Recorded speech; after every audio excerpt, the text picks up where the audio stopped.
So this technology is becoming more and more ubiquitous. You've taken it to the next level through this Delphi company to actually make it more real, like I'm talking to somebody. And by the way, what you have today is going to become infinitely better in a year from now, and it'll become much more realistic than even it is today. And it's already really amazing, right? It's radically better than it was on Friday, which is exactly. Exactly.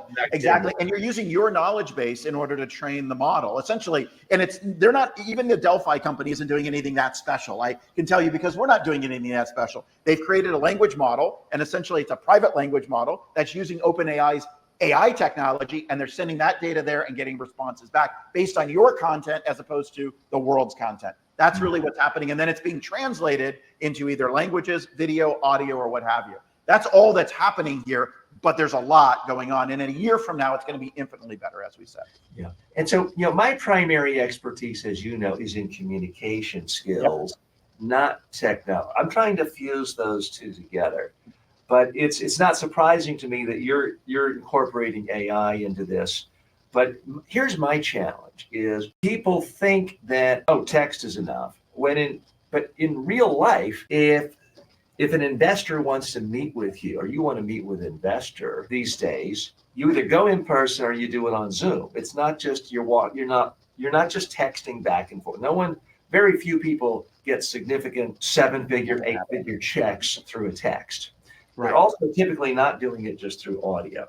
So the visual, I think, is how most important communication takes place, whether you're in the same room or through Zoom or FaceTime or something like that. Visual is most important. And yet so many people have told themselves, I don't need to do that. Text is good enough, or it's too hard. So that's one area where I see an opening for me, which is why I'm doing a course on how to create your own video clone, and also using my expertise, because just to get the video you saw, I had to go through 5 different iterations of it. Right. Because the problem is when engineers are in charge, no offense to the people at Delphi and Haymart and HeyGen and others, they're giving an engineer's perspective. So what they're telling people is, be perfectly stiff and nothing's distracting, and then you'll kind of be like this and you won't have any blur or distortion. But the problem is you look like a robot, and no one wants to listen to that. Yeah, absolutely. My first reaction is do what I recommend people do on TV and gesture and do that. The problem with that is when a user is talking to the clone and they see my hands moving and I'm not talking, it looks really weird and strange. Right. So you've tested it. Try to go through all these different versions to get a little bit of movement. Absolutely. And not show my hands, because I wanted it to feel like it's not creepy. Yep, Now, absolutely.